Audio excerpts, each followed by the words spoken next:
This is Duke University. Dave Zirin is one of the most respected sports journalists and social critics of our generation. Today he sits down with us to talk about his new book, Game Over, which talks about the connections between politics and sports. I'm Anthony Neal, and this is Left of Black. Yeah.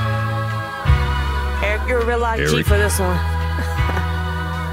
Yeah. Good afternoon and welcome to Left of Black. I'm your host, Anthony Neal. We're joined this afternoon via Skype by Mr. Dave Zirin, a regular contributor to The Nation and the author of many books, including Welcome to the Terradome, The Pain, Politics, and Promise of Sports, A People's History of Sports in the United States, Bad Sports, How Owners Are Ruining the Games We Love, last year the co-author of the John Carlos story, and of course his new book, Game Over, How Politics Has Turned the Sports World Upside Down, which is just published by the New Press. How are you doing today, Dave? Hey, great to be here, Mark.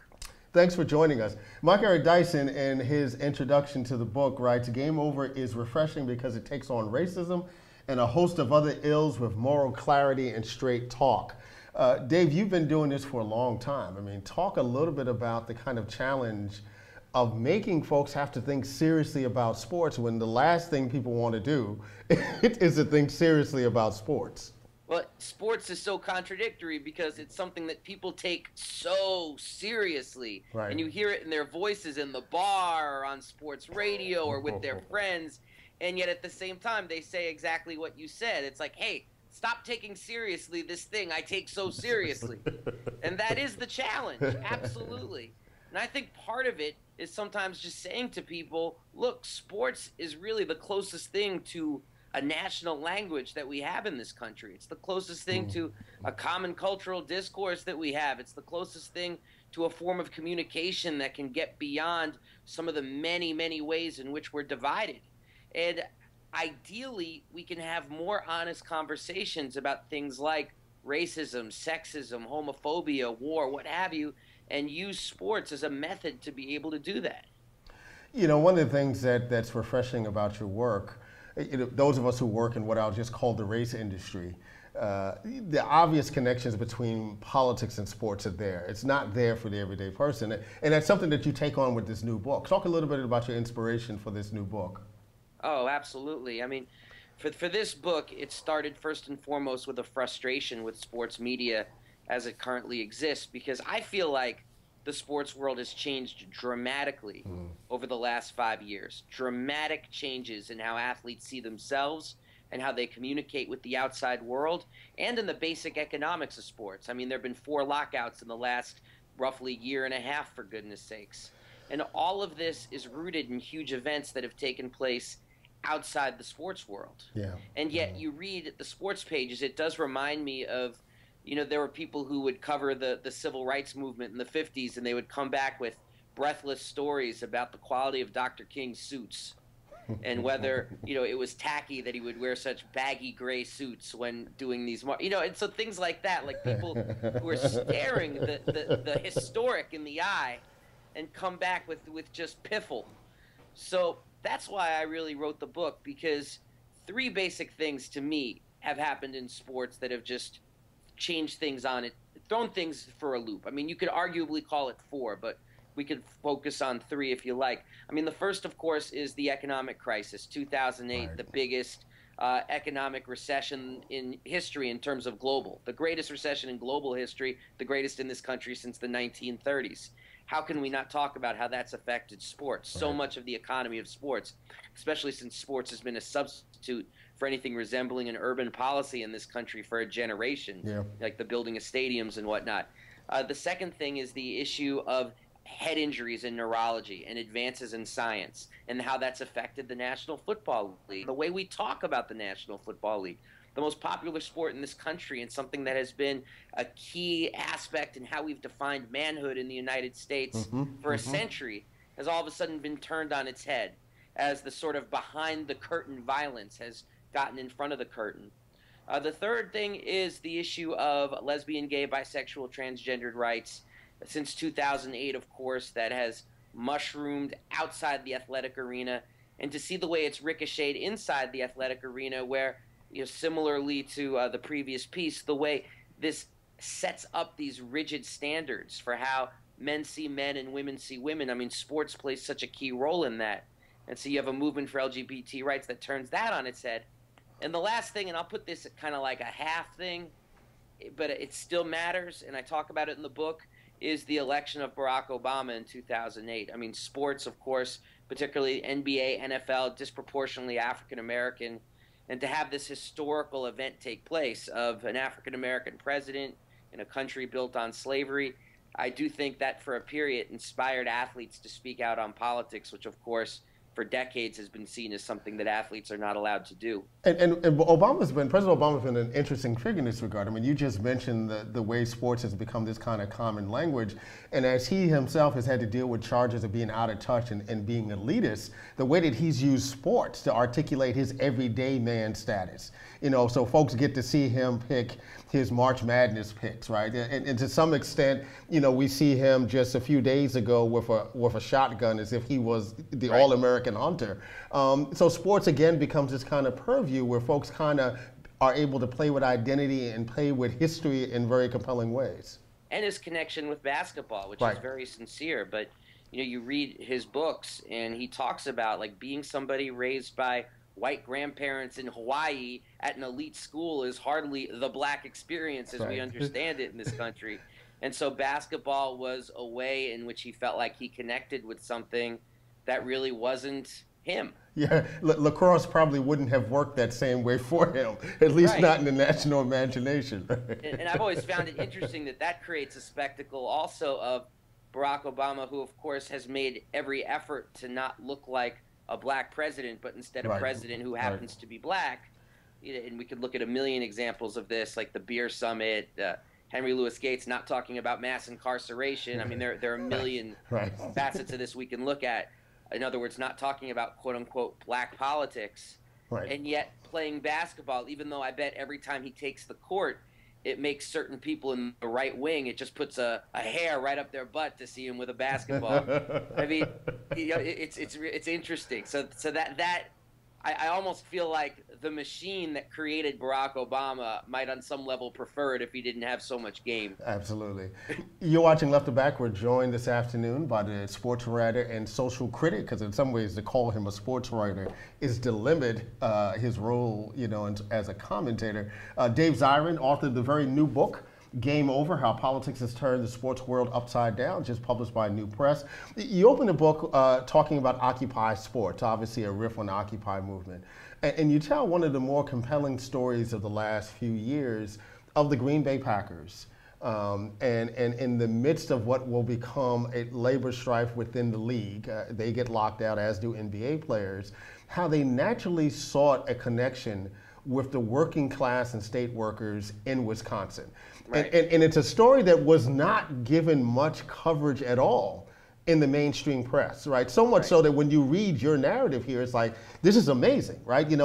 For many Americans, the only real labor movement that they've been able to witness, particularly for the last generation, really has been in professional sports leagues. So talk a little bit about the relationship of the Green Bay Packers to what was happening in state government in Wisconsin, and particularly the role of the NFL Players Association in recognizing why they needed to be connected. Well, Mark, first of all, by sheer coincidence, I happened to be in Madison, Wisconsin the week those protests started. And that in and of itself was an experience the likes of which I'll never forget. Every day seeing the protests just get bigger and bigger and bigger and more radical, and seeing people make their own signs right there that connected directly to the Egyptian revolution that was happening at the same time.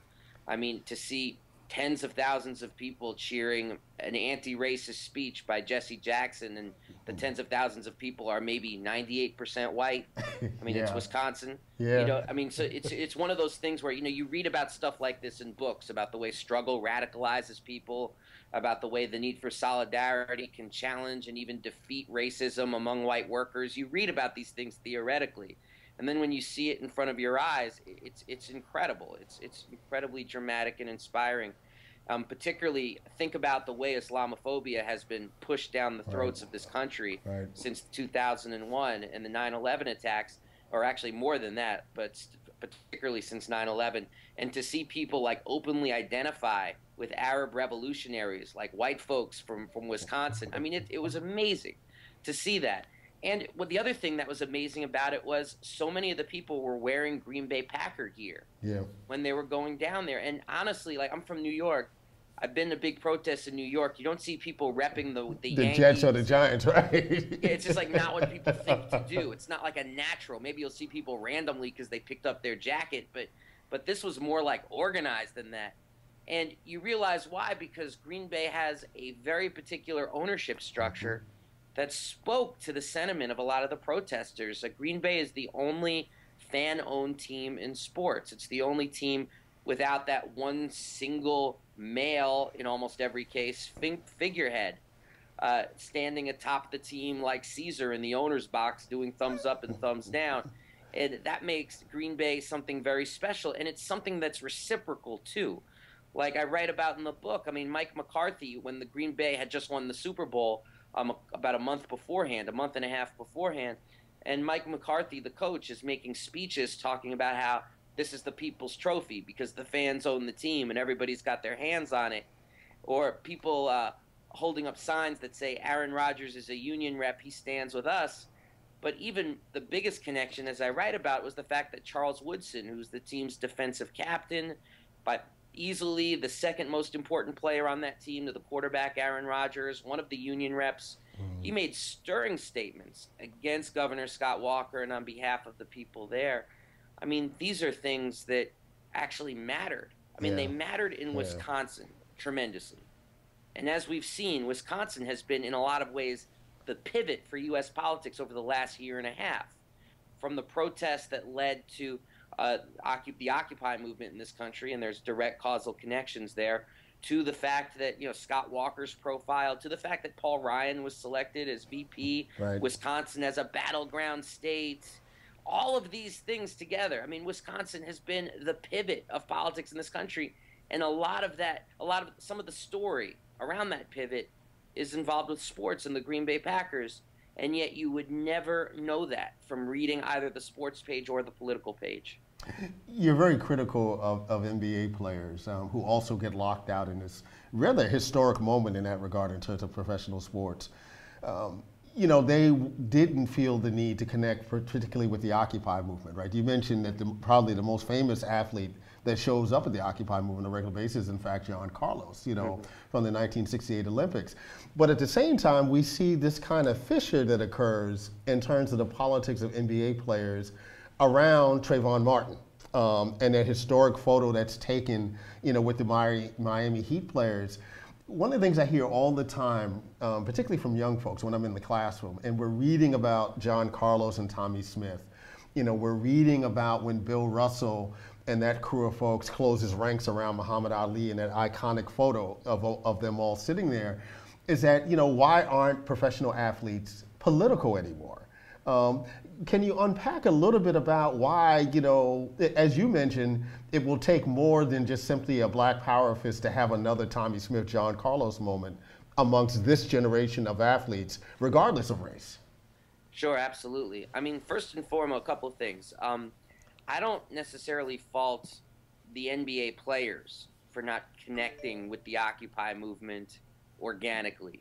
I mean, these are guys, you know, with their own responsibilities. They're trying to stay in shape. They're trying to figure out a way to win this contract. I fault the union leadership in this case because I thought this was something that the NFL Players Association was very savvy about over the summer. It's a working class league in ways that the NBA isn't, right? Exactly. And also like doing things like saying, hey, even if you do think our players are millionaires and not real workers, we disagree with that, but don't forget the tens of thousands of people who make $8, $9 an hour who work at the stadium who are getting locked out.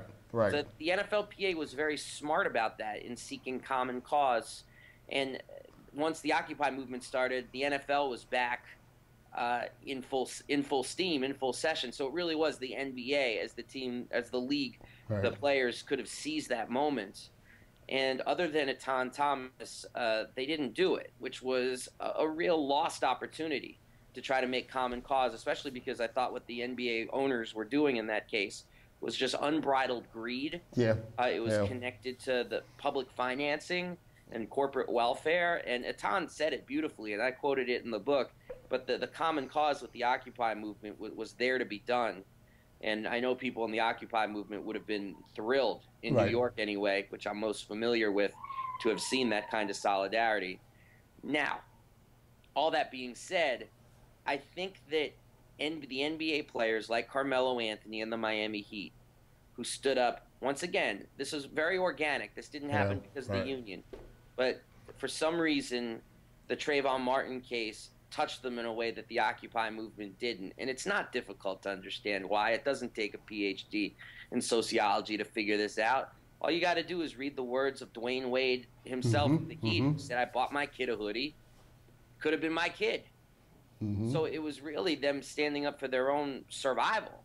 And when you couple the fact, of course, that Trayvon was from Florida, his favorite team was the Heat, and he died because he was leaving his house during the All-Star game, which he was in halftime, which he was watching to see LeBron and Dwayne Wade and Chris Bosh. And when you couple that too, and this is with the connection to '68, to take a long circle back to your question, is that you had roughly 36 walkouts of high schools in South Florida alone around Trayvon's case. I mean, you had students leave their classrooms and spell Trayvon on the football field of their high school. And so that's the context by which the Heat did something.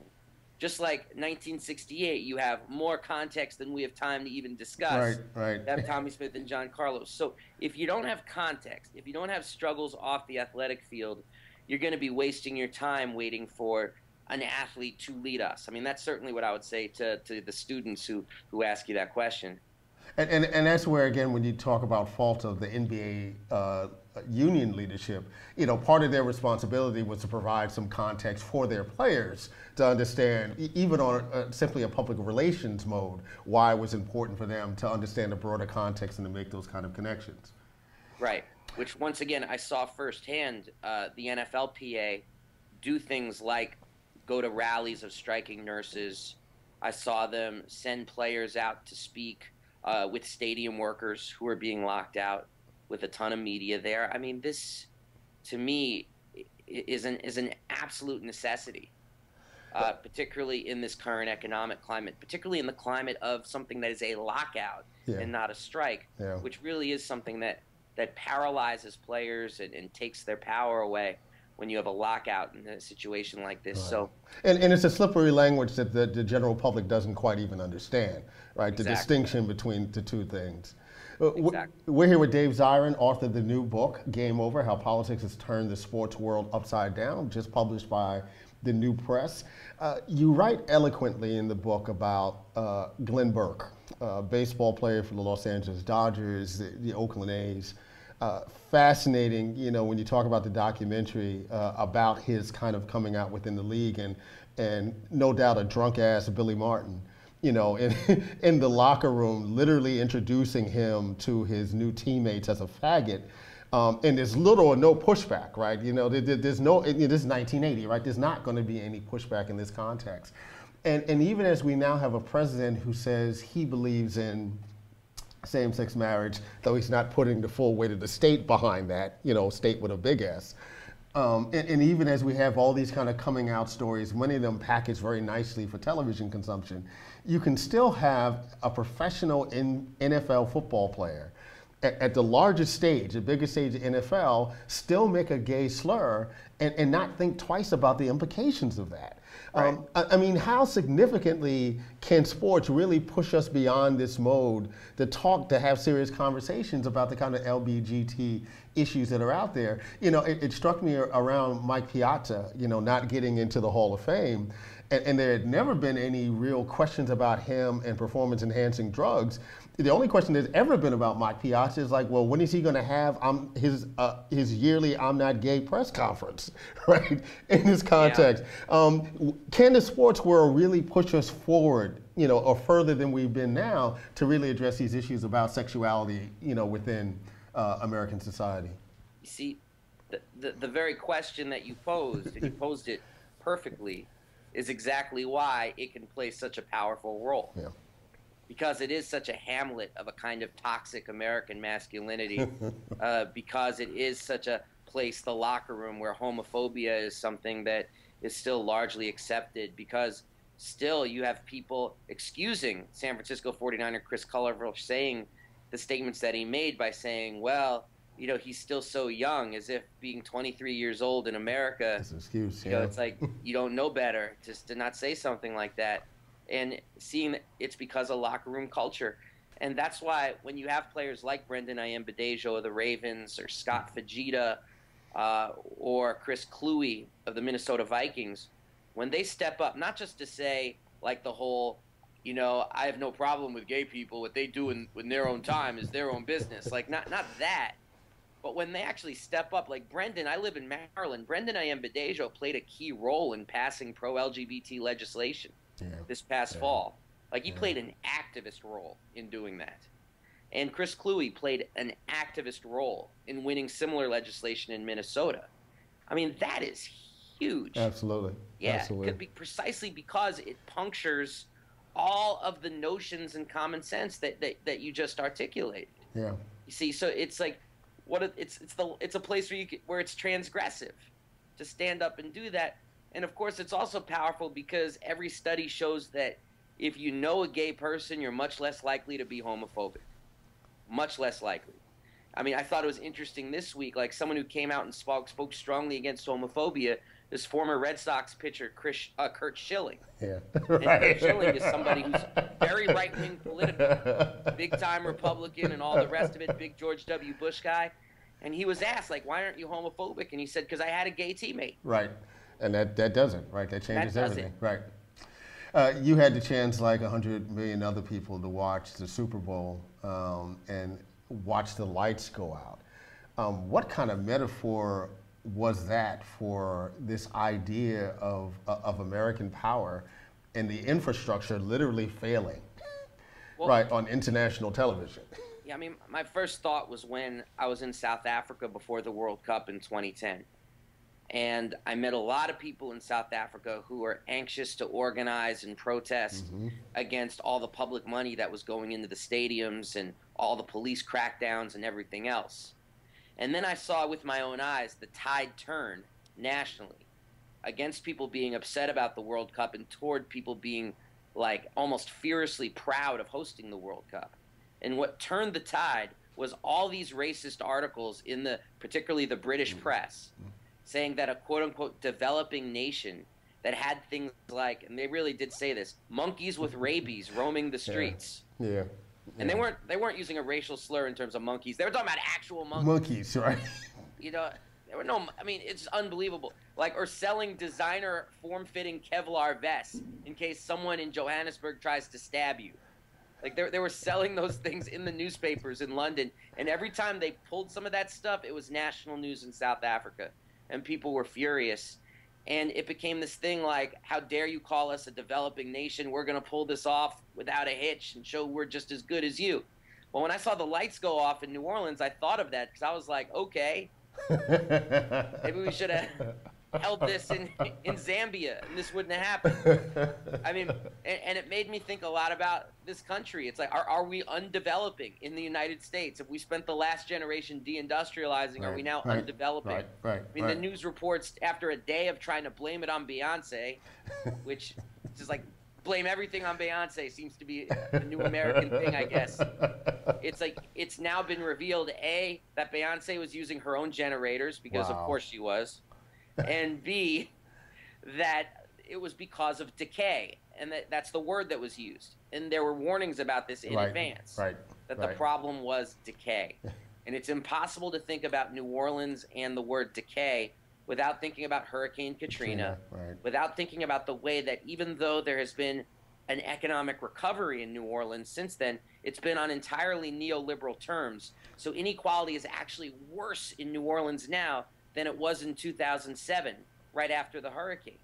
There are less people living in the Ninth Ward now than in 2007 after the hurricane. You see, people would say, well, of course there are less people now than before Katrina, but I'm talking about 2007, 2 years after Katrina. People have come back trying to resettle their lives, but then, bam, neoliberalism, taxes, all the rest of it, and they're pushed out. And not to mention the issue with the schools, which is a whole other story about what they've done to public education there. So it's like that to me is what I saw with those lights going out. It's like, wow, this is not just a city, but this is this country right now. Yeah. Is our infrastructure is starved. Yeah. And it's because, and one of the reasons why is because of widening inequality, which means a lower tax base and all the rest of it. We've been joined this afternoon by Dave Zirin, longtime contributor to The Nation, where he writes about sports and politics.